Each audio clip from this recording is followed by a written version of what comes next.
আয়নার মধ্যে ময়লা থাকলে মুখ দেখা যায় না, হৃদয়ে ভরা হিংসা থেকে কোনোদিন আল্লাহ রাসূল প্রিয় মুর্শিদের দর্শন হয় না। এই কলবটাকে জারি করতে হবে। তাই বারিক সিদ্দিকী একটা গানের মধ্যে বলছে, দেখবি খোদার মহান শুরুটাকে চর্মচকের পর্দা খোলো, ভাবের দেশে চলো রে মানুষ, ভাবের দেশে চলো।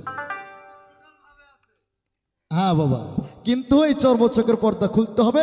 এই চর্মচকের পর্দা খুললে 14 বছর আগে কি হবে বুঝতে পারবেন, 14 বছর পরে কি হবে সেটাও বুঝতে পারবেন। চর্মচকের পর্দা আমাদের খোলা নাই, খালি মুখে মুখে বলে হ্যাঁ হ্যাঁ আছে।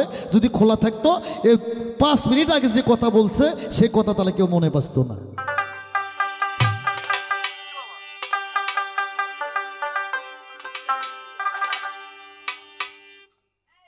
তবে আমার শিষ্য আমার কাছে করে জিজ্ঞাসা,